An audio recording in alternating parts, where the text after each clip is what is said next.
It's very nice to see everybody after our break. It seems like a very long time since Shavuot.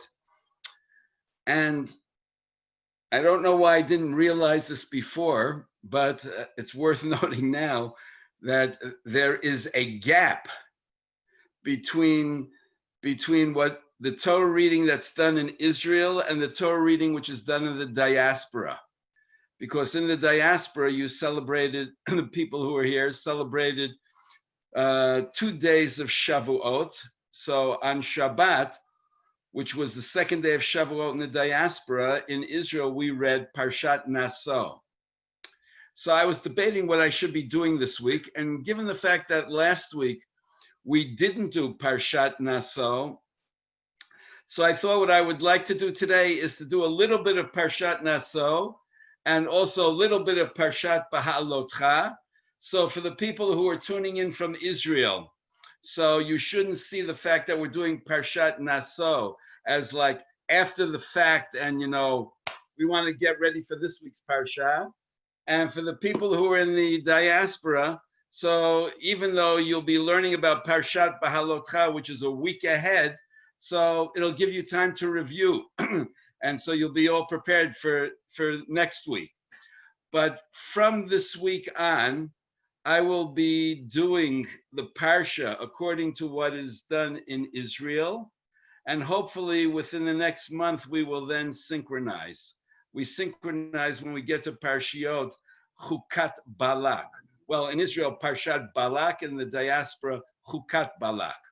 Okay, so without any further ado, I had actually prepared a whole shir, and then once I realized that, but there's this discrepancy between what's done in the diaspora and Israel, so it got me to rethinking what I wanted to do.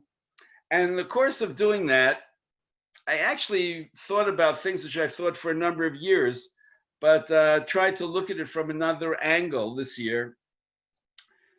The book of Bamidbar is actually well, at least in these two Parshiot Naso and Behaalotecha, the book of Bamidbar is really disjointed because you have a lot of different topics which are placed together out of chronological sequence.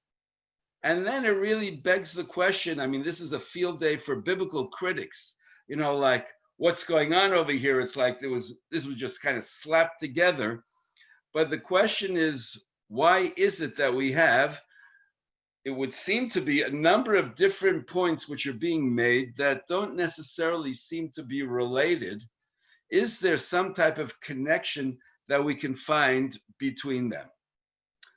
So I would like to actually start with something which is in Parshat Naso, and I'm telling you this in advance. I may be jumping around a little bit, so if you're finding it a little bit hard to follow, we have a recording, and so you'll be able to then, plug into the recording and then review it. But I will do my best to try to make this clear in real time. So the first thing which I want to begin with is actually Parshat Naso. And maybe just to review what we did 2 weeks ago in Parshat Bamidbar, right? We discussed the idea that Parshat Bamidbar, we know in English is referred to as the book of Numbers.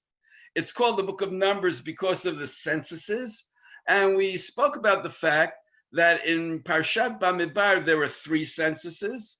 One of the general male population above the age of 20, a second of the Leviim above the age of 1 month, and a third of the Leviim between the ages of 30 and 50.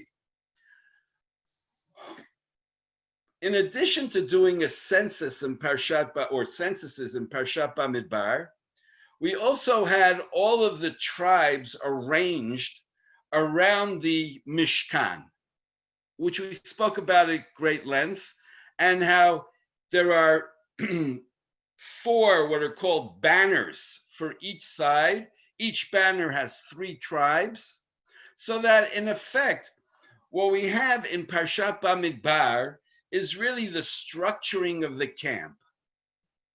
And then when we get to Parshat Naso and then Parshat Behaalotecha, it seems that we're putting in a lot of what I would call add-ons. And then the question becomes, why are we doing this? So first of all, I want to actually begin with the end of Parshat Bamidbar. If you look at the beginning of chapter 4, we have a census of the one family of the Levites. Everybody, if you look at it, this is chapter 4, verses 2 to, let's do verse 2. It says, Naso et rosh b'nei Kahat mitoch b'nei Levi lemishpachotam levet avotam. Count the family of Kahat from the sons of Levi according to their family. And then it says, all those in Pasuk Gimel, all those between the ages of 30 and 50, all of those who are coming to do work in the tent of meeting. And then if you read the continuation of that section, and essentially this is taking you to the end of the parsha, we're told of what specifically does the family of Kahat do in the Mishkan, and essentially it describes their role when they're traveling to carry the utensils of the Mishkan. Now, interestingly, Parshat Naso continues with this idea, and it goes on to give me the census of the family of Gershon, a second son of Levi, and then subsequently the census of the sons of Merari, and it tells me what their role is in serving the Mishkan. And I was always bothered by the fact that why is it that the rabbis split up the parshiot the way they did? Because logically, if chapter 4 is giving me the census of all those Levites between the ages of 30 and 50, and what each family subgroup, right, what they were doing in the Mishkan, so why don't you lump them all together in one parsha? And that always bothered me. So right now, I'm going to leave you with that issue for a moment. I'll come back to it. But I just want you to see that we kind of chopped up chapter 4, where the first part of it is connected with Parshat Bamidbar, and then we begin the second part with the census of the family of Gershon and then Merari. Okay, put that on hold for one moment.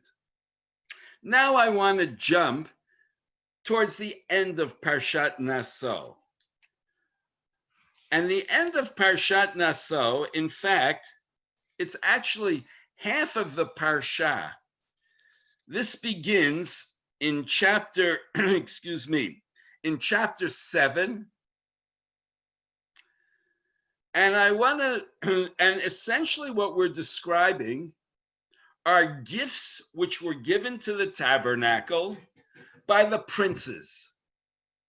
And in fact, from verse 12, chapter 7, verse 12, until the end of the parsha, we're told of an offering which is brought by each prince, the exact same offering, okay, on the day that or it wasn't done on the day, it began on the day that the temple began functioning. And that's what I'd like to look at right now. Chapter 7, verse 1. And it says, Vayhi biyom kalot Moshe lahakim et hamishkan. It was on the day that Moshe completed to set up the Mishkan, to set up the tabernacle. Vayimshach oto, he anointed it. Vayikadesh oto, right? He sanctified it and all the utensils. Well, what was that day? Now, if you look in chapter 40 in Exodus, and for the moment, for those of you who don't want to necessarily look, you can take my word on it. But if you can look it up. Feel free to do so. So you'll see that that day that the Mishkan was set up, where they anointed it and they sanctified it, is the first day of Nisan. The first day of Nisan in the second year, almost approximately a year after the Jews have left Egypt. Now, I realize this is going to be a lot of jumping, so bear with me. Go back to the beginning of Bamidbar, to the very beginning, okay, when the census is taken. It says in chapter 1, verse 1, Vaydaber Adonai el Moshe b'midbar Sinai b'yom ha'moed be'echad lachodesh hasheni b'shana hashenit. God spoke to Moshe on the first day of the second month of the second year, right? And told him, gave him the instructions to do the census. Which means Bamidbar is beginning in the first day of the second month. But chapter 7 is talking about something which happened on the first day of the first month of that same year, which means essentially a month earlier. So that always drives me a little bit crazy. Why is it that we're like going, here we are, we start off with the first day of the second month, and why are we now going back talking about the first day of the first month? And not only that, but that's what we discussed at the end of the book of Exodus. And not only that, but it's even more confusing because there's a parsha which is in the book of Leviticus, Parshat Shmini, which talks about the 8th day. And the 8th day is actually the same day that we're talking about, which means that I'm talking about events that happened on the same day, 3 different events, one of which is recorded in chapter 40 in Shmot, one of it which is recorded in the book of Leviticus in Parshat Shmini, which is Parshat Shmini is chapter 9. And then what we're doing is we're also talking about the same day in our parsha, or Parshat Naso, chapter 7 of Numbers. So now, if I were writing the Tanakh, right, which is a little bit of hubris, I would have just put all of the things that happened on that day together and tell you what happened on that day and giving you everything that happened, but the Torah doesn't. So this is actually a very good educational moment to try to understand why is it that the Torah does things the way it does. And what's very interesting is we might be talking about 3 different things that happened on the same day, but we don't tell you them at the same time because we want to, each one is relevant to its context. And therefore, what I'm saying is the following. If you look at the end of the book of Exodus, you'll see that what we're focusing on is the construction of the Mishkan. And therefore, we're telling you what happened on that day in terms of the building, right? How they put it all together. In the book of Leviticus, what we're concerned about is the service that's happening in the Mishkan. And therefore, what we're focusing on in Parshat Shmini, chapter 9 of Leviticus, is what was the service that was done on that day. So in Exodus, it's the building. In Leviticus, it's the service. And what about our Parsha? So in our Parsha, we're focusing on one particular point, which has to do with this gift that was given by the priests. I'm sorry, by the princes.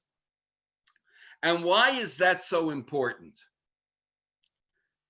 So I want to point out there are actually 2 gifts which they bring.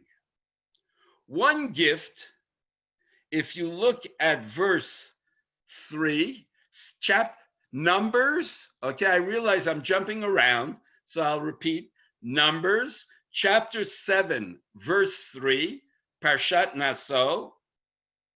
Okay, so for those of you in the diaspora, you're getting in your parsha. Okay, it says, Vayakrivu Nisiei Yisrael, the princes of Israel offered, Rashi Beit Avotam, the heads of the tribes, Haim Nisiei Hamatot, right? I mean, you're giving you all of the, how should I put it, all of the titles which these people have. Okay, and what are they bringing? So look now at verse 3. Vayaviu et korbanam, they brought their, and note the term korbanam, their offering.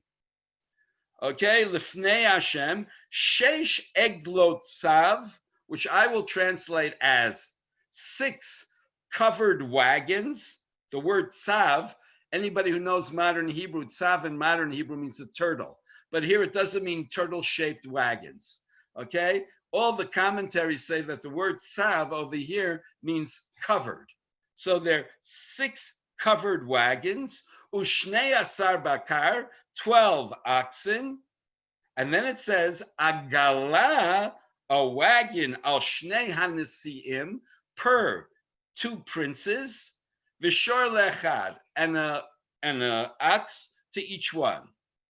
Vayakrivu oto, and they brought it lifnei mishkan, before the tabernacle. Okay, now. So what are they bringing over here? They're contributing 6 covered wagons, 12 oxen, presumably 2 oxen, which will be used in pulling these wagons. Okay, and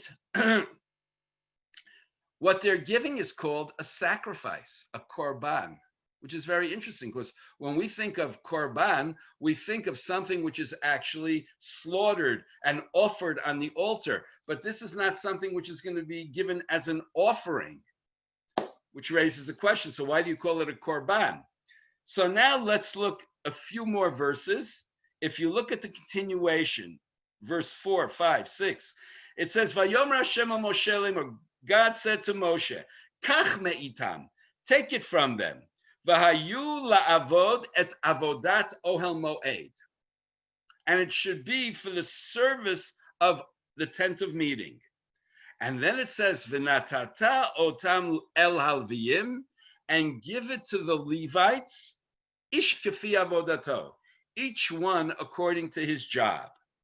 And then it goes on to say what Moshe does. And we'll skip for a second to verse 7. Et shtei hagalot, 2 wagons, arbat bakar, and 4 oxen, natan livnei Gershon, he gave to the sons of Gershon, kefi avodatam, according to their work. That arba agalot, and 4 wagons, and shmonat bakar, natan livnei Merari. Okay, so 4 wagons and 8 oxen he gave to the sons of Merari, again according to their work in the tabernacle. And then in verse 9 it says, V'livnei Kahat lo natan, but to the sons of Kahat he didn't give. Why? Ki avodat hakodesh alehem bakatef yisa'u, because the holy service is upon them and they carry the utensils on their shoulders. So the first thing which I want to begin with is these verses answer my difficulty of why the rabbis begin the Parshat Naso, with the sons of Gershon, the sons of Merari, and telling me about what their job is. We begin and talk about the sons of Gershon and the sons of Merari because at the end of the Parsha, we're told about the gift which the princes give, which in the end will be utilized by the sons of Gershon and the sons of Merari. And in fact, what the princes give is not relevant to the sons of Kahat because they carry the utensils on their shoulders. But on the other hand, the other materials, which are the curtains, which are the beams and everything else, which are too heavy to carry, so those things you put on wagons, those wagons were provided by the princes. So therefore, what we have is a kind of bookends. We start off the parsha talking about Gershon Merari. We end the parsha talking about a gift that was given by the princes, which ultimately is given to those sons. Now I can see by the expression on some people's faces, so who cares? What difference does it make? And why are you spending so much time on this? So I want to now give you an explanation which is offered by the Sforno, which shows you how you have to read the text very, very carefully. If you go back to chapter 7, verse 3, when it talks about what the princes are given, so it tells me, what do they give? They give 6 covered wagons, 12 oxen, and then it goes on to say, a wagon per 2 princes. Now, I assume all of us, right, at least are familiar with basic arithmetic, so that you know that if 12 princes give 6 wagons, that means you give 1 wagon per 2 princes, which therefore raises the question, so why did the Torah have to tell me that? Like, what does the Torah assume? I'm like a first grader that I don't know how to do the arithmetic? So the Sforno on this verse says, why does the Torah tell you that?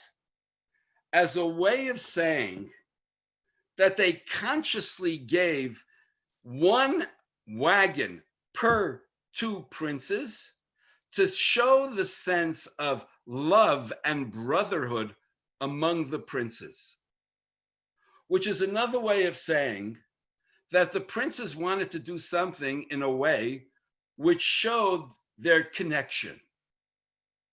So that even though on the one hand you see each prince as being the head of their tribe, but as a way of showing how the tribes are now collaborating, how there's a sense of cooperation. The princes consciously bring 1 wagon per 2 tribes. I want to now take that one step further and say, and what is happening with this offering which they're bringing? That offering is going to now be given to the 2 families of Gershon and Merari, which is a way of saying that on the one hand, these 2 families, right, are the ones who are servicing the Mishkan, but on the other hand, they can't really do it by themselves. They need the Jewish people, right, to be contributing those wagons, which will help them do their job. And therefore, the point which I want to make with what seems to be a very trivial mechanical thing is that the Torah is trying to show in very small ways the sense of collaboration, cooperation, brotherhood, which exists among the Jewish people. So that rather than there being the 12 tribes, or maybe I should say the tribes of Israel on the one hand, and then the Levites on the other hand, and the priests on the other hand, and each one is a quote unquote clique, where each one you just care about your own personal interests. There's now a sense, no, even though each of us has our space and each of us has our role, as I discussed a few weeks ago, but nevertheless, there's a sense, but we're all in it together and we all need to collaborate. And this becomes a central theme, that if in the end we're going to be the Jewish people, and if in the end God's presence is going to be in not only in the tabernacle, but it's going to go spreading throughout the Jewish camp, that can only happen when there is that sense of collaboration. Now let me show you a second thing. Again, a trivial point, but something very important. Look now in the same chapter, chapter 7, at a second offering which is being brought. And if you turn to chapter 7, verse 12, it says, Vayihi hamakriv bayom harishon et korbano. And the one who brought the offering on the first day was Nachshon ben Aminadav lemate Yehuda. Nachshon, the son of Aminadav, to the tribe of Yehuda. And then it says, V'korbano karat kesef achat shloshim u'maya mishkala. I'm not going to read this because otherwise I won't have time to discuss everything else. But if you look at verses 13 through 17, you'll see it gives me a whole listing of sacrifices which he's now bringing to the tabernacle. If you now turn, or not turn, but look further down, verses 19 to 23, you'll see the same exact offering is brought by the prince of the tribe of Shimon. And then if you continue down this whole list, everything is the exact same. And we repeat 12 times, okay? 5 verses. We could have just said ditto. Why repeat it each time? But before I get to why repeat it each time, let me go back to the verse which I read, chapter 7, verse 12. The one who brought the offering on the first day was Nachshon ben Aminadav lemate Yehuda. Everyone see that? Now look at the second day. On verse 18. Bayom hasheni hikriv Netanel ben Tzuar, Nisi Yisachar, the prince of the tribe of Yisachar. Look at the third day. This is verse 24. Bayom hashlishi Nasi livnei Zvulun, Eliyav ben Chelon. What do I want to show you? If you go down the line, you'll see it tells you how on each day, this is the person who was the prince of his tribe. But the first day, it doesn't say he was the prince. It says simply Nachshon ben Aminadav without the title. There is a medieval commentary called the Chizkuni, who was a third generation student of Rashi, who said, why doesn't it mention on the first day that he's a prince? So the answer that he gives is shelo yitga'eh, that he shouldn't have hubris, that he shouldn't become arrogant. Why? Because he's the first. As the first, I am the best. So it's a way of kind of balancing that out. Yes, you're the first, but you don't get a title. But now I want to say something else. There are some commentaries who want to say, why do we go through each offering, which is the exact same thing, and not just say, this was the offering that was brought by everybody, and save a lot of space, a lot of time sitting in shul where people get very antsy. So why not just do that? And the answer that's given is because the Torah wants to highlight how, despite the fact that each one brought the same offering, this is now a midrash, in Midrash Rabbah, each person who brought it had a different intention. And by having a different intention, it makes it a different type of offering. But now I want to add another point. There are commentaries who say that the decision to have each one bring the same offering, exact same offering, was a conscious decision so that there would be no sense of competition. So that in the end, okay, no one is trying to outdo the other. No one is trying to say, mine is better. Which in effect is expressing what I said to you earlier, that when the princes are now giving something to the tabernacle, they're doing it from a place of collaboration. They're doing it from a place of service. They're not doing it from a place of trying to somehow show off, or one might say today, from a place of power or empowerment. And therefore, what I've tried to show you is through a number of very small points that what seems to be happening over here, and I just want to excuse myself, I see a whole bunch of things on the chat, and I just don't want to get distracted. So for those people who are making various points, I'm happy to talk about it at 9 o'clock after the shir, and stay tuned, I will remain on. But for the moment, what I just want to bring up is that the sense of unity, the sense of collaboration, the sense of having a leadership which is serving, is at the core of setting up this camp. And here, the Torah is telling me something which is out of chronological sequence. It's telling me something which I could have just as easily have written at the end of the book of Shemot, or written somewhere in the book of Vayikra, right, in Parshat Shmini. But evidently what the Torah wants to do over here, and that's the beginning of the book of Bamidbar, is to describe how we're now setting up a camp where each person, each group has its place in the camp. Each has its role, where there's a sense of a common purpose, where there's a sense that we're all in it together, and where each one is trying to reinforce the other. And with that mindset, that's how the Jewish people can now have the presence of God in the tabernacle.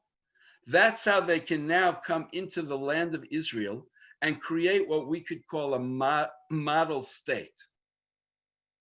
And maybe I'll just add one other point, which I think we may have mentioned, but if not, it's always worth mentioning.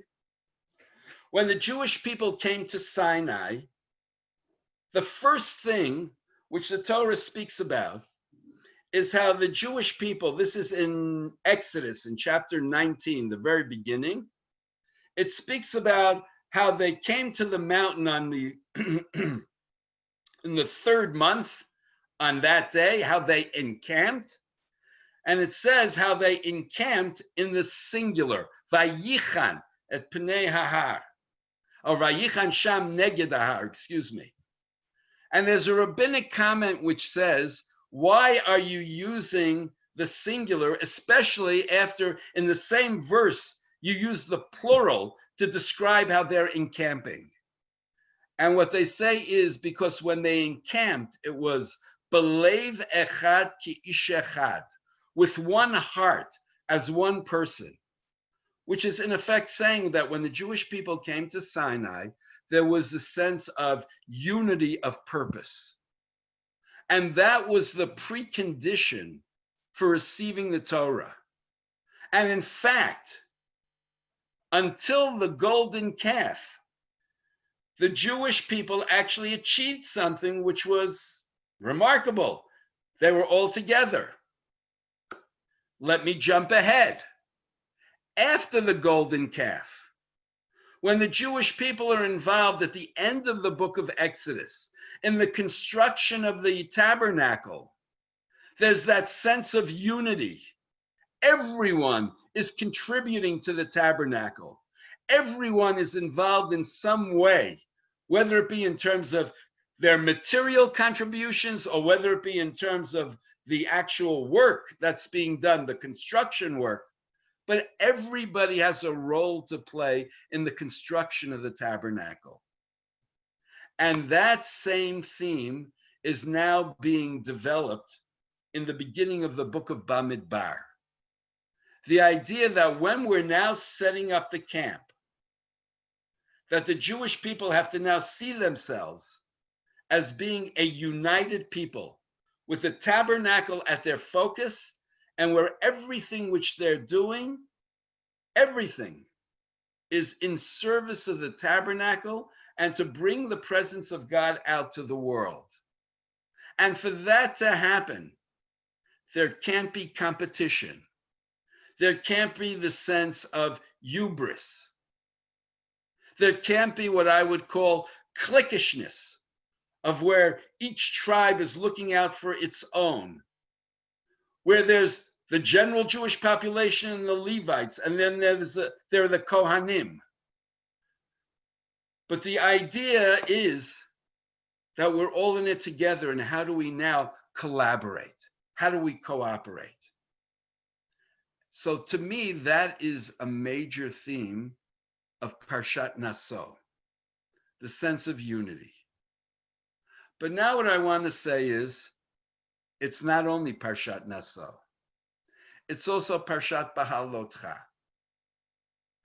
And that's what I want to look at now, to show you something interesting in Parshat Behaalotecha. So let's look at the beginning of the parsha. Now, this is, if everybody has it, chapter 8, okay? Very beginning.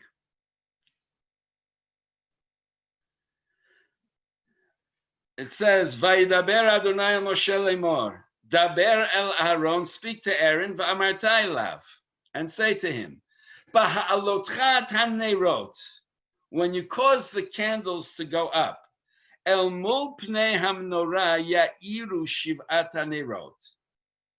Okay? Towards the face of the menorah, these 7 candles should be lit. Vayasken Aharon, and Aaron did that. El mul pnei hamnorah hela neroteha. To the face of the menorah, he brought up the candles. Kasher tziva Hashem et Moshe, as God commanded Moshe. V'zeh maseh hamnorah mikshar zahav. And this is the construction, you could say, of the menorah, made out of one piece of gold. Ad yerecha, its base, ad pircha, or it's, I should say maybe yerecha, it's literally thigh, but it's like it's the base. Ad pircha, up to its flowers, mikshahi, one piece. Kamareh asher hara Hashem et Moshe ken asat menorah. According to how God showed Moshe, they did it. Now, this is a classic example of what I was speaking about before. What does this have to do with anything? And why am I saying that? Because first of all, we talk about the lighting of the menorah. Well, this isn't the first time that we've mentioned it. If you actually go back to in Shmot, Parshat Tetzaveh, the end of chapter 27 in Shmot, you'll see that there it discusses the lighting of the menorah.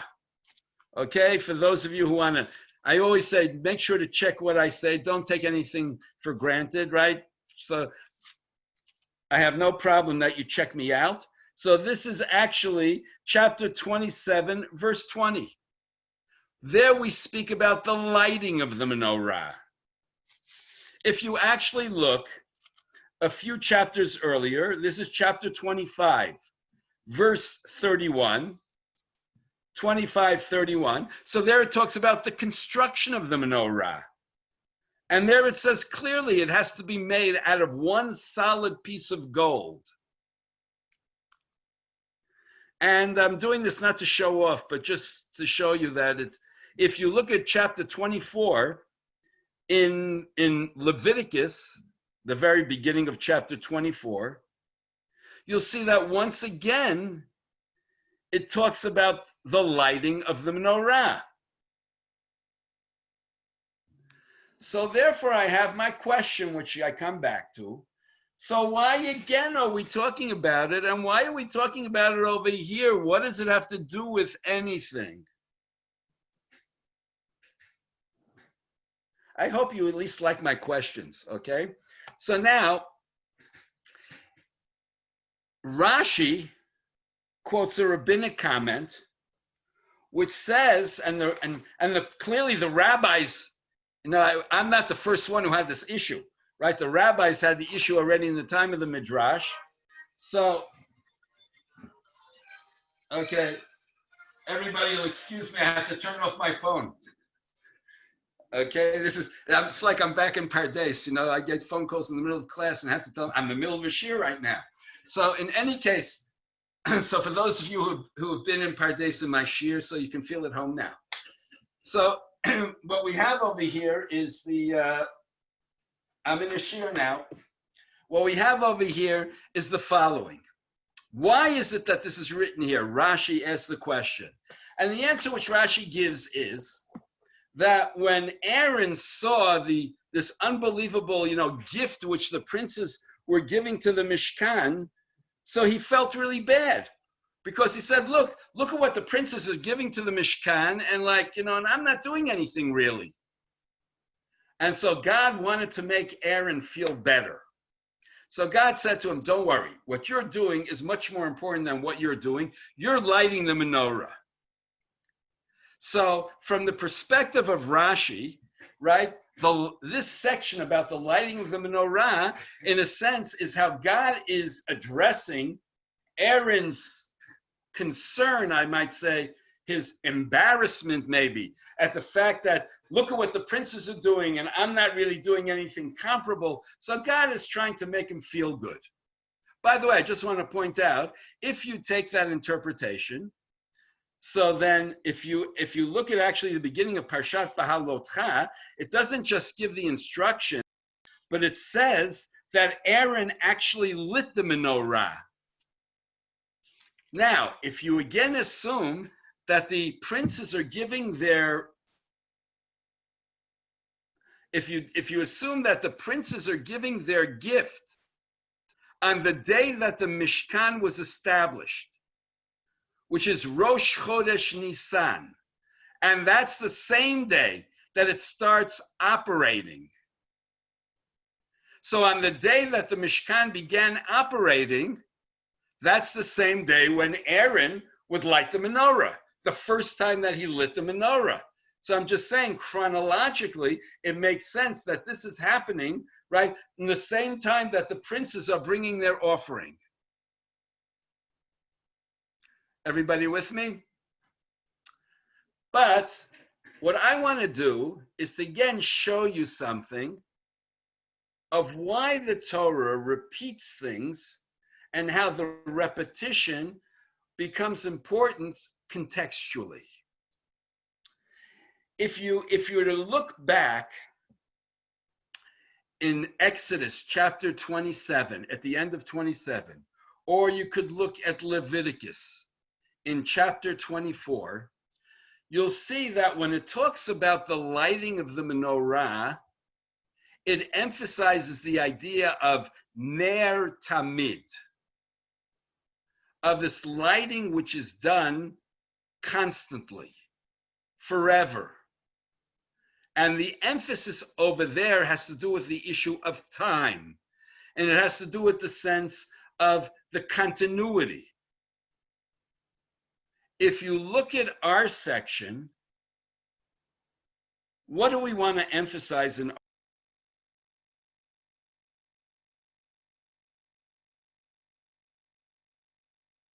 That's why they don't just talk about the lighting of the menorah, but how the menorah is built. They want to emphasize the idea of the unity of the menorah. In verse 4, when it says by us, chapter 8, verse 4, the menorah is made out of one piece. And the reason why you emphasize one piece is to say that it's all a unit. It may have 7 branches, 3 on one side, 3 on the other, a central one, but it's all one unit. Not only that, but it also says in verse 2, El mul pnei ha-menorah. And here there's a question, what does that mean? And I want to now take the way Rashi understands it, based on the rabbinic understanding, that you have 3 branches on one side, 3 on the other side. The candles of each branch are pointing towards the middle. There's like a middle branch with 3 offshoots on each side. There are 7 candelabra. The 3 on each side are pointing to the middle, and according to the rabbinic understanding, the middle one was pointing towards the Holy of Holies. Now, if you take that interpretation, I said if, then that also reflects a sense of unity. It's as if all the candles are pointing right in one direction, which ultimately is facing the Holy of Holies. What's in the Holy of Holies? The Ark. What's in the Holy of Holies? God's presence, which is resting on the Ark. Now what I'd like to talk about, to spend a few moments talking about the menorah. What's the significance of the menorah? Well, we are all familiar with the fact, or we should be at least, there's a verse from Proverbs which says, Kiner mitzvah v'torah or. Okay, that a mitzvah is compared to a candle, and Torah is light, which means light is a metaphor for Torah. So now I want to give you one interpretation, which actually is given by a commentary. I mentioned him 2 weeks ago, the Netziv, who actually says that the menorah is symbolic. He speaks about pilpula shel Torah, about the pilpul of the Torah. He talks about chidushei Torah, right? About the insights of the Torah. But now I want to say, and he says it also, but I want to highlight it. The menorah becomes actually a symbol on a certain level of the oral law. Where is the menorah pointing to? Where are the candles facing? By the way, somebody asked me, how could they be facing, in a certain direction? They should be facing vertical. So in fact, they would put the wicks facing not vertically, but they'd actually have like an indentation so that the wicks were actually pointing horizontally, kind of. So that's how it worked out, at least if you assume 3 in each side. But anyway, let me come back to the menorah becomes a symbol of the oral law. The menorah is facing the ark. What's in the ark? The 2 tablets. What's in the ark? According to rabbinic tradition, a Sefer Torah. The ark is the repository of the written law. The written law, which is the word of God. The written law, which according to, again, tradition, where you had not only the tablets which Moshe carved out, but actually the original tablets which God carved out, which had the 10 commandments, the ones that were broken, which means that the ark has the word of God. What's the menorah? The menorah is the oral law. The oral law essentially is how human beings take that written law and then apply it to life. How in the end, okay, they develop that written law. They apply the written law. They interpret the written law. The menorah faces the ark because the menorah draws its inspiration from the ark. And again, according to tradition, the assumption was that the foundation of the oral law was given to Moses at Sinai. Not only was there a written law, but there were the foundations of the oral law that was given, but just the foundations. But then it was given over to people to then take that and go with it. And in effect, to apply that to all of the different situations in life. I came up with an idea today, which I never thought about before. And if anybody ever asks you, you can blame me, and then they'll tell you that's ridiculous, but it's okay. I think there may be something to it. I actually think that the reason why the menorah has 6 branches, 3 on each side, actually corresponds to the 6 orders of the Mishnah. And the middle branch, so to speak, the center one, which I said to you they're facing, are actually what I call the principles of the oral law that were given to Moses at Sinai. The Mishnah is a human creation. The principles that the Mishnah bases itself and then expands on is something that was given to them by God. And now I want to even be more bold, right? I realize I'm going a little bit on a limb today. If you actually were to break up the orders of the Mishnah, it's very interesting. You could break it up into two sets of three. The first order of the Mishnah has to do with agricultural laws. But everybody knows the very first Masechet actually has to do with blessings, with prayer. The last two orders have to do with sacrifices, ritual purity.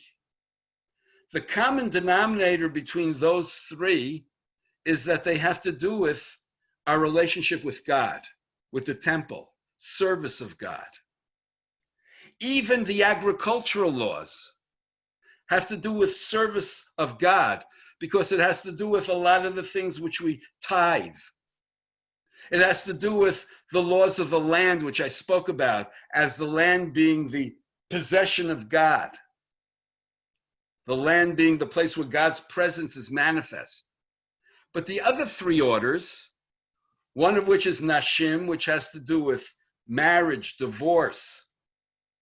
Then you have Nizikin, which has to do with civil, criminal law. Okay, Moed, which I should have mentioned first, which has to do with the festivals, okay, have much more of what I call the interaction between people. It's true, Moed has a lot of things that have to do with our relationship with God, but it also has to do with the festivals per se, have to do with also the human element. So now think about it. What is Aaron's role over here when he lights the menorah? When Aaron lights the menorah, he's an educator. He is educating the people. And maybe what he's also trying to do is to give them what I would call a holistic education. To show them the relationship between laws that have to do with God, laws that have to do with interpersonal relations. To show them the relationship between the oral law and between the written law. To show them the relationship between what we would call intellectual pursuit and practical behavior. So that we're not just talking about things that we're looking at on a purely intellectual plane, but ultimately how do we integrate those things into our lives? The menorah, in many ways, is at the core of who we are as a people. Our spiritual side. By the way, I would also say that in the menorah, you also have, a natural, image, right? You talk about flowers and you talk about, the almond shape, et cetera, et cetera. There's actually a very good series of books. There's a place in Israel called Ne'ot Kedumim, which is, a biblical nature reserve where they try to show the relationship between the Bible and nature, but not only the Bible, but between rabbinic literature and the rabbinic understanding of things and nature. And then what they do is they actually have a whole thing of how there is a plant which actually corresponds to the shape of the menorah. Or I should say the other way around, that the menorah actually is very similar to the shape of this plant. So I leave that, you can Google, you can look this up, but what I want to talk about is, if that's true, which I think it is, what characterizes plants is growth, development. And therefore the point of the menorah is knowledge, which then is transformative, which actually always pushes us to grow. And that's the role of the Kohen. And I want to end with this point because I think it's very important. We speak, or I have spoken a lot about, the Kohanim as what's their job? Their job is involved with these sacrifices. Their job is in the tabernacle, right? Their job is to somehow, be there 24/7, right? Serving God. But there's also another side of the Kohanim, and that's reflected by Aaron lighting the menorah. The Kohanim are not just the people who serve in the tabernacle. The Kohanim are the educators, the teachers. They have a role to play outside the tabernacle. For those of you who don't know, the Kohanim actually functioned in the temple only 2 weeks a year. There were 24 shifts, and in fact, each shift was also divided into sub-shifts, so that technically speaking, they had to work 2 days a year, plus the Shabbat that they were on, 2 Shabbatot, plus they could come and do it on the festivals, which means that most of the time of the year, the Kohanim were not at all in the temple. So what are they doing? And the role of the Kohanim, and this, by the way, is true of the Leviim also, was to be educators. To not just be the ones who were there bringing sacrifices, serving God, but to now take that message out to the people. And to somehow now bring the people into relationship with God. And so therefore, if you think about this idea of the lighting of the menorah, and why does it appear over here? Because after we spent a good part of the book of Vayikra talking about the role of the Kohanim in the temple, we're now also talking about something which they do in the temple, but which actually goes far beyond the temple. And about something which has symbolic meaning, which has to be taken outside the temple. And that is the lighting of the menorah. That is the idea that they are educators, and that somehow they have to find a way of bringing the Jewish people into relationship with each other, into relationship with God, and they become a central figure, central group in this equation of unity. And I'll end up by just saying that this role of the Kohanim actually appears earlier in Parshat Naso. If you go back to the end of chapter 6, which also is very, very striking. This is a section which I'm sure everybody's familiar with, chapter 6, verses 22 to 27. God says to Moshe the following: speak to Aaron and tell him to bless the Jewish people. And as you see over there, what follows is what we generally know as the priestly blessing. So now I want to also show you something else. When was the first time that this priestly blessing was actually said? You got it. The first day of Nisan. The first day when the tabernacle is built, when the service begins. And how do I know that? Because if you go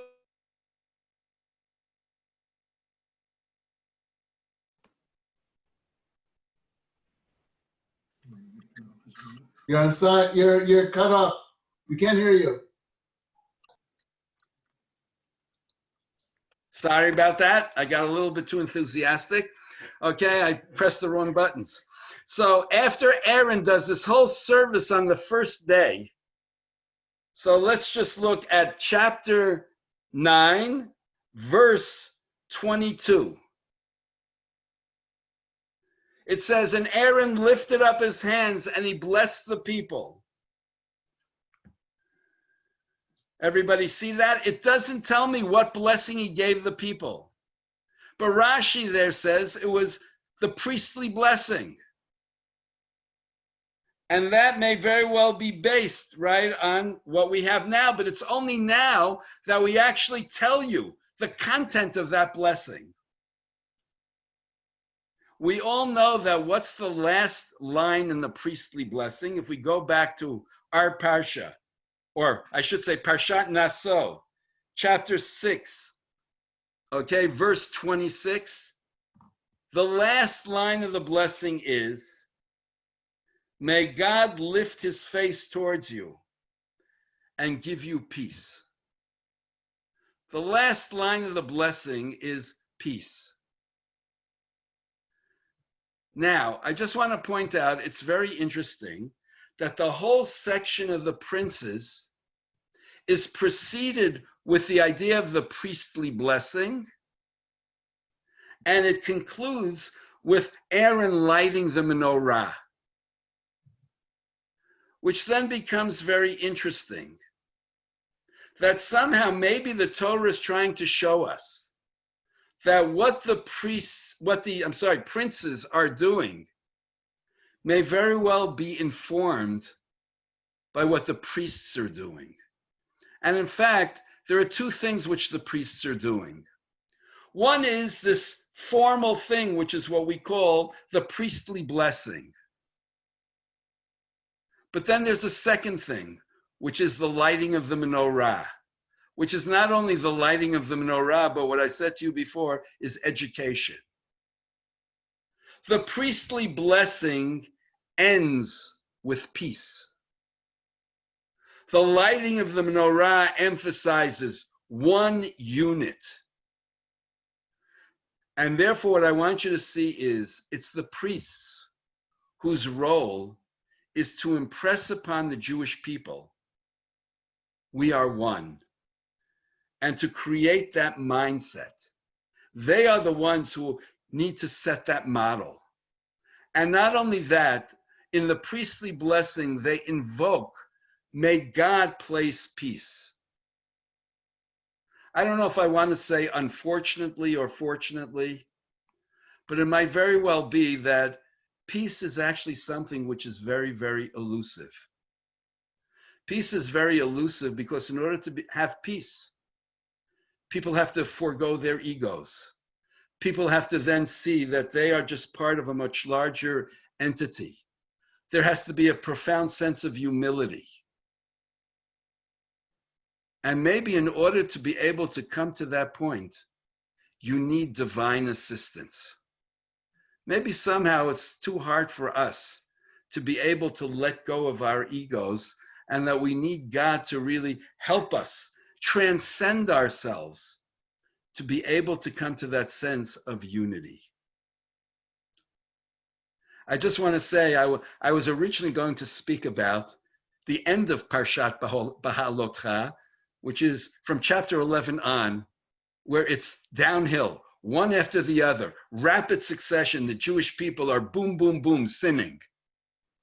And in fact, I'll even say right now, in rapid succession, where they have a hard time actually getting together.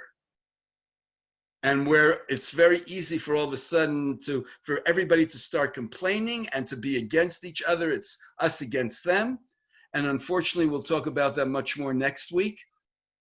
But what I want you to see is that at least in Parshat Naso, Parshat Behaalotecha, there's an attempt to try to now create a framework where the focus of that framework is cooperation, collaboration, unity, peace.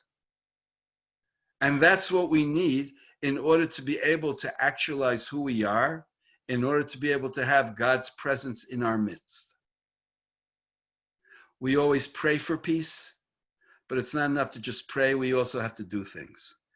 And I think especially, okay, for those of you who are in America, more and more there seems to be this tremendous sense of tension, polarization, and everything else. And we have that in Israel as well, in each of us, right? Everyone has to do what they can to find a way of seeing what it is that we share in common and how we can now see how we pull things together, ultimately for all of our good. Shabbat Shalom to everyone. I'll be staying on now for a little bit longer, so for those people who want to ask and didn't have a chance to do so before, now's your opportunity. And just remember, next week, we're going to be doing Parshat Shlach. Okay, I apologize for the fact that we're going to do things the Israel way, but you'll have a taste of Israel, especially next week. You'll get it in spades. Okay, so if anyone has any questions, comments, feel free to do so. Can I ask a question, Mayor? Yes, you can. Who's that, Manny? Yeah. Okay, I can tell. Okay, your three-part bracha that ends in shalom. Correct.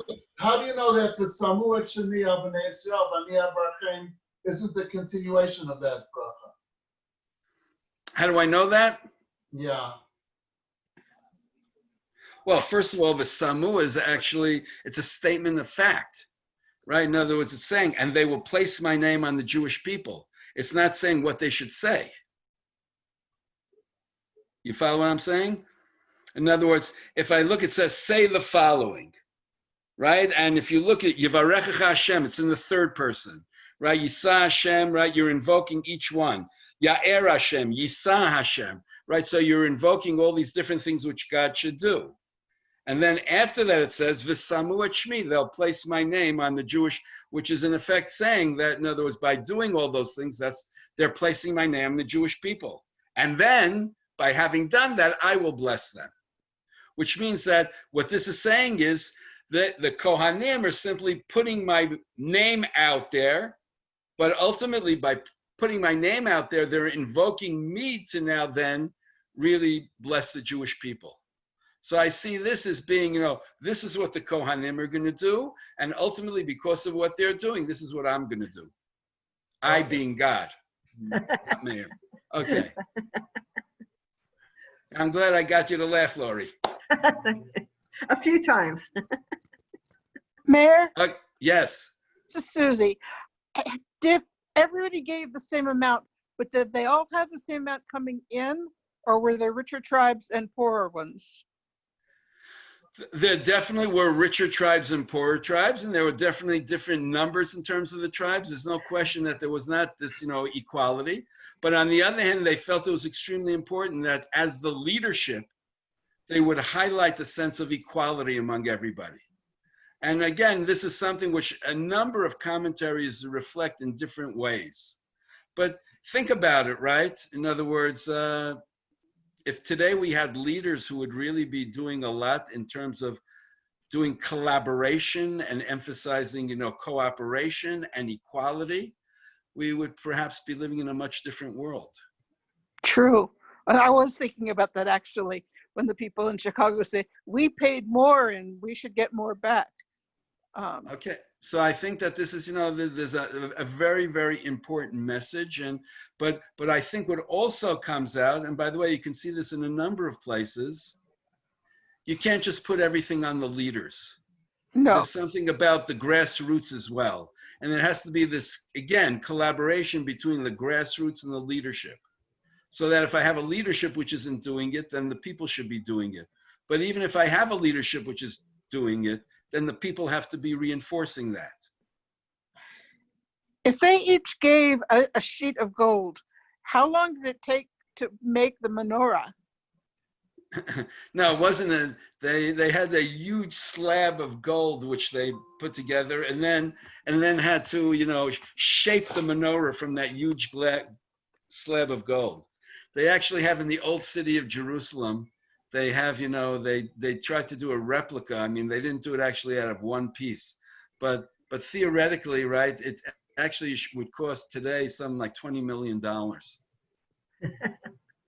It's amazing to me that they were able to come up with. What? I'll take two. Take two, okay. Yeah, here they came out of Egypt as slaves. They did take from their neighbors, but then they had enough gold to make the golden calf, and here they had enough gold to come up with all of these appurtenances for the Mishkan. Yes, they did. Okay. Thank you so much. Thank you. A pleasure, everyone. Can I just ask, is the yes, Allison. Hi, is the first of Nisan observed in any way today? Is it you don't say Tachanan or something, like that? There isn't anything special which is done on the 1st of Nisan more than any other time, but it's actually interesting in Sephardic circles. Okay, what they do is for the first 12 days of Nisan, they read the end of Parshat Naso, and every day they read what a different prince brought on that day as a way of commemorating and remembering what was happening in the tabernacle. Okay. I have a question. Okay. Rabbi. Thank you. Yes, Eileen. I understand you want a society where everyone is equal, but how can you attain it when you have tribes and tribal status? You were a priest, not because of your ability, but because of your birth. Well, I think that this becomes a very interesting, point in general in terms of Judaism. Okay, that there's something which is very special about tribes, and yet at the same time, you're also part of a larger nation, right? Today, we would use the term ethnicity. So, this is again part of the question, right? Do we cultivate different ethnic groups, or do we talk about the melting pot? And there's something which I think, at least in Judaism, which is saying that yes, ethnicity is something important because each group has a certain culture, or we call subculture, which is very, very significant. And each one contributes that to the larger whole and actually makes it much richer.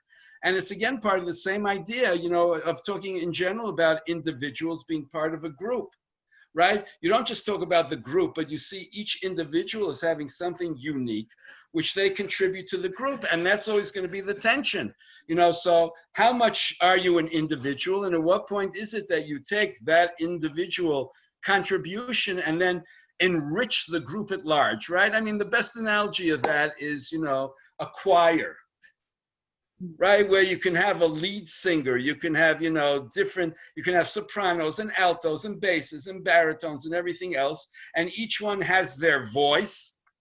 But then when you blend them all together, there's something which is much more powerful than having just one person sing. And so I think that's how you have to look at it. So each tribe, and by the way, according to at least one midrash, I didn't bring it and it's very, very long, but they actually go into how when the princes brought the offerings, each prince, they were very much, how should I put it, mindful of what was unique about their tribe and how in some way the offerings which they're bringing is very much a reflection of what's characteristic about their tribe. And the idea being that let's take what characterizes our tribe and cultivate it to its maximum and then see how that fits into the larger scheme of the Jewish people. And I think that there's a lot to be said for that. By the way, again, thinking about modern day Israel, it's fascinating. You have Ashkenazim, you have Sfaradim, and then with all the different aliyot that you have Russians, and you have Ethiopians, and you have Yemenites, right? I mean, I could go on and on with all the different groups that you have. And one of the tragedies, at least when the state was originally formed, was that there was an attempt to create on a certain level this melting pot and this image of the new Israeli Sabra, right? In other words, and I even had a situation where I was once in the army.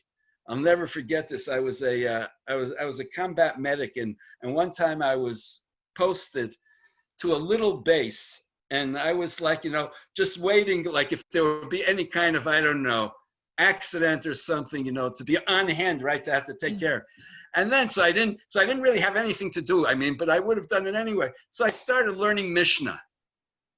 And here I am learning Mishnah, and then all of a sudden, the guy who's the, soldier, who's an 18-year-old kid, right, who's the cook on the base, is a Yemenite. So, and then as I'm studying, these Mishnah, because I was going to teach Mishnah Brachot, he starts rattling off these Mishnayot, right? And then he starts telling me all kinds of things about Shema Yisrael. There's in the Torah, right? There's an ayin which is big, and a daled which is big, and the ayin daled spells aid, which is testimony. Now, by the way, this whole time, this kid doesn't have a kippah on his head. So like I'm looking at him, and then I say to him, and then he says to me the following. He says, "You Ashkenazim ruined me." So I'm looking at him and say, what do you mean, you Ashkenazim? What did I do?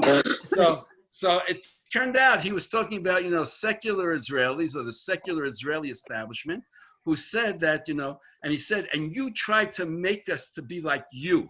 And I mean, I'm paraphrasing. He didn't say this language, but he was essentially saying, you stripped me of my culture, but you didn't really provide me with the alternative and enable me to integrate into the alternative. Now, then he starts telling me about how his father was a big rabbi in Yemen. His uncle was a Kabbalist. And then he says to me, and what do I do when I have my free time? Well, sometimes what I'll do is I'll go to this yeshiva for Balei Tshuva, right? Which is essentially was founded by a Moroccan rabbi.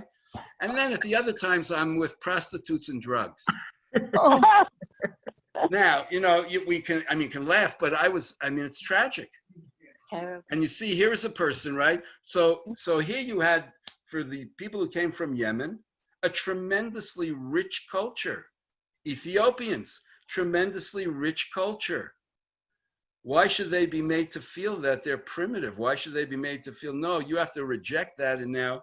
So that's what I'm saying. And if we had more people who would be conscious and would be proud of the culture which they have and bring it to bear, that would only enrich the society. But that only causes more pecking orders, more status symbols. I'm in this order. I believe this, and you don't. Or you have neighborhoods. You start to go to a specific neighborhood where all like believers live in that neighborhood, and I would never dare live in that neighborhood. Like the shuls. 2 shuls. I go to this one, but I would never go to that one. I hear what you're saying, but again, what I'm saying is, but it doesn't have to be that way. In other words, it could be that we could have a situation where, okay, you live with your group, which I think there could be a lot to be said for that, right? You want to have your shul. You want to have a Yemenite shul. I don't have a problem with that. You want to have an Ethiopian shul. I don't have a problem with that, okay? But then the problem becomes when you lock yourself into that group and you don't in any way interact with the other group, and where there's no sense of working together and what I would call mutual enrichment. That's where that becomes a problem. But the idea that, in other words, to create a group and a feeling of, of pride in who your group is and of a sense that we have something to offer, I think that's only positive. Bracha, did you want to say something? Okay. Yes. At the same time as there's the beauty of the difference, maybe also to a certain extent, we don't realize the depth of our impact on other people. When I'm thinking about the section with Naso being the first and not being acknowledged as a prince, but so as to avoid his having hubris over it, I was wondering if maybe that was meant to fix the sin of Cain. Definitely. There's no question that, in other words, and I think, yes, you find throughout that there is this problem of, of tension, of ego, and how in the end are we able to somehow, acknowledge what somebody has, but ultimately do it in a sense of collaboration. And I think Cain is a great example of that. In other words, why can't Cain, why does he have to see Hevel as being, right, in opposition to him, in competition with him? Why can't the two of them find a way of working together? By the way, you have a similar thing which then happens on a certain level with Yaakov and Esav. You have a similar thing which on another level happens between Joseph and his brothers. And I'll just end by saying, at least with that point, that the model which then becomes so important is Moshe and Aaron. Because theoretically, the two of them could have very easily been in competition with each other. And never do you find that they're actually in competition with each other. If anything, they are constantly reinforcing and helping each other out.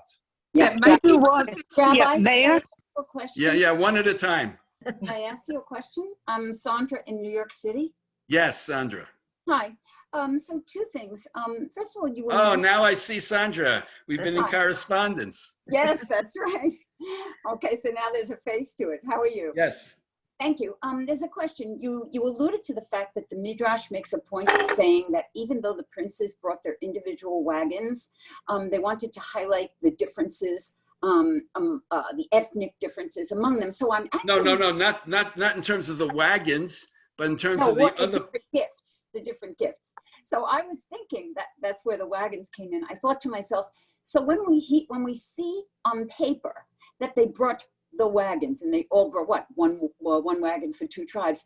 So were the wagons, could they have been, I mean, thinking of building on the Midrash, are we saying that in order to highlight their differences, could each of the wagons have been decorated differently?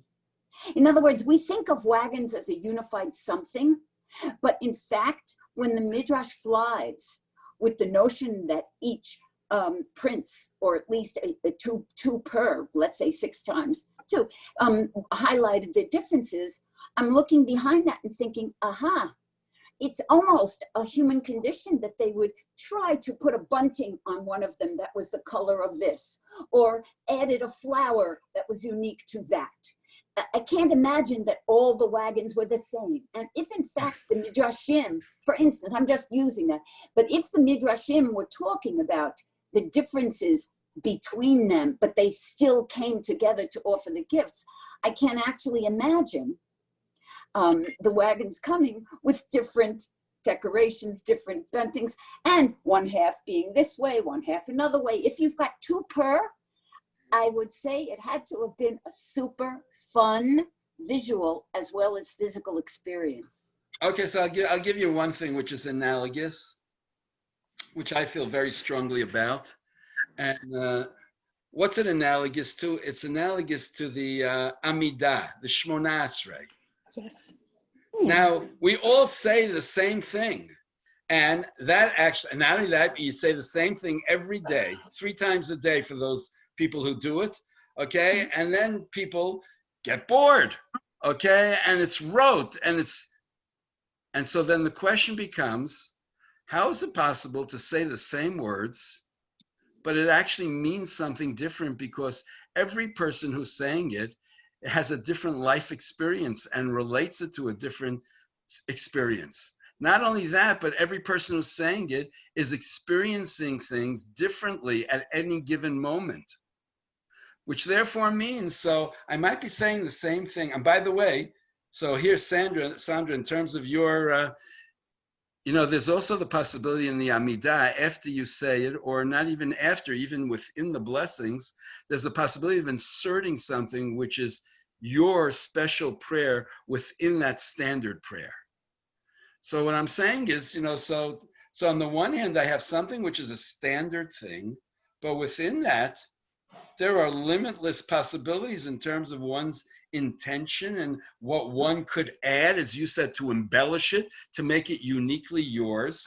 And then the question is, but how much do we invest ourselves in it? So that's really the issue. So, and not only that, but maybe it, there again, there's something to say. It's important to have something which is standardized so that we share that standardization in common, so that there's something which in the end can always bring us together, right, in that way.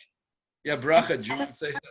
Yeah, just what you were saying before about Moshe and Aaron, I kind of suspect that maybe they were able to get along better because they didn't grow up together. Okay, that could be, although it could be their personalities. Rabbi, okay, Meir? About Yes. Naso. So we know that that's not the first time he's the first, right? So he was the first Correct. one to jump into the sea. Well, that's a midrash, correct. But Nachshon also is, in general, he's always listed first and that has to do with the tribe of Yehudah, because the tribe of Yehudah is seen as being, the leadership tribe. Right, but the notion of the way the midrash, because it isn't text, it's midrash, the way the midrash builds on his firstness by adding, well, the sea, the fear, and the fact that he could, step out of the fear that everyone had, terror, and jump into the sea. This helps to build him as a first. So almost he doesn't need to be called a Nasi. He was a Nasi a year ago. I'm just saying. That's why I say to people that I don't care. They don't have to call me, Rav Meir. Okay, either whatever I teach is worthwhile and I deserve, the credit for what I do, or then, what difference does it make if you give me the title? It's a meaningless title. So what you're saying is, being called the Nasi, but he did all these things, so he doesn't need that title. So instead of saying they didn't want to call him the Nasi because he would have overweening pride, I'm going the other direction and saying, like that. On the other side, he didn't need the title of Nasi. He embodied the title of Nasi. I understand what you're saying. I could certainly see that. I could certainly see that. Mayor, can I get a word Yes. Yes. Who am I talking? Whom I can't see? Jennifer. Jennifer, how are you doing? How you feeling? Well, my ankle still hurts, and and I'm frustrated. But other than that, and I bought a camera, so when I've got that installed, I won't be invisible anymore. Anyway, what I was thinking about was bringing that melting pot you were talking about. When Israel was founded, the United States was also very much into melting pot mode. You and I were growing up in the States about the same time, and it was always like, everybody's going to end up being just like everybody else, and that'll be a good thing. And now and then, we got into the 60s, and it was all like, oh, I'm so proud to be Italian, and I'm going to learn Italian, and, I like American food, but, I belong to this ethnic group. Right. And now we seem to have swung back and, anti-immigrant, and what's with you people wanting to speak Spanish? And it just seemed to me that we were in much the same case. So again, what I would say is that I think in Judaism, there's a lot to be said for highlighting that sense of ethnicity and the idea of being able to find this balance between, like I said, the individual or even a kind of subgroup within the larger group. And to see that as being something which is actually very, very enriching. And I think that that's something to actually see as a kind of model and a goal to strive for. I agree. Actually, our shul president's wife is Taimani. And she brings so much to our congregation, including I've learned how to make some interesting foods. And I'm so glad to have her there. But I guess there are parts of Israel where she would not be very welcome. Well, although she was born and brought up there. I think things in Israel have changed also somewhat. And and at least I work in those circles that are trying to make the change in the direction that I was talking about. Yeah. Rabbi, this is Allison again. Is it possible that the gifts from the princes were all the same and noted separately to show that they were, even though everything was the same, each was important, each had the same level of importance? Absolutely. That's the point that I was trying to make. Yes, in other words, and that's what a number of commentaries say. That in other words, it was a way of showing, the Ramban, Nachmanides, says it was a way of saying that each one was important, and that had I not done that, then it would have been an affront to the other people who I wasn't giving the proper credit to. No, I mean, they could have lumped it in, and each tribe brought and listed the gifts. Yes. Okay.